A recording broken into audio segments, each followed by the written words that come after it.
Hi guys, এই যে দেখুন আমাদের কান্দরপাড়া মাঠ, সমস্ত জমি জলের তলায়। চাষিরা কি করবে কিছু খুঁজে পাচ্ছে না। আমাদের একটা কান্দর আছে, কিন্তু কান্দরেও ব্রিজ নেই। দেখাচ্ছি আপনাদেরকে কান্দরটা। বাঁশের পুল করে আমরা ব্রিজ বানিয়েছি কোনো রকম যাওয়া আসার জন্যে। এখন সেই যাচ্ছে, এই কান্দরের কাছাকাছি চলে এসেছি। ব্রিজটাও দেখতে পাবেন আপনারা। পঞ্চায়েতকে অনেকবার বলা হয়েছে, পঞ্চায়েত মেম্বারদেরকে সবাইকে বলা হয়েছে, গোটা গ্রাম মিলে আবেদন করা হয়েছে, কিন্তু তাতেও কোনো কাজ হচ্ছে না।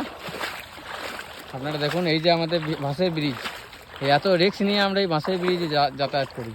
প্রত্যেকটা চাষি এই বাঁশের ব্রিজের ওপর দিয়ে মাথায় ব্রিজ নিয়ে পেরিয়ে যায় মাঠে, তাও কোনো উপায় নাই, যেতেই হবে যেহেতু চাষি। কিন্তু এই চাষ করার পরও চাষির মাথায় হাত, কারণ সমস্ত জমি জলের তলায়। এই যে দেখুন আমাদের কান্দর,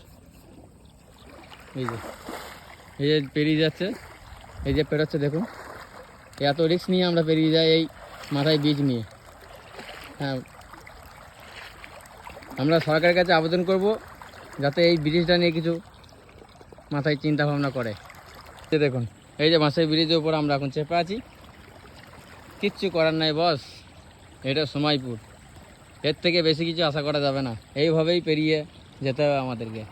এই যে দেখুন কান্দর, এটা আমাদের ছোটোখাটো নদী, সব সময়ই জল বয় এখানে বর্ষার সময়। এই যে দেখুন, এই যে বাঁশের ব্রিজ।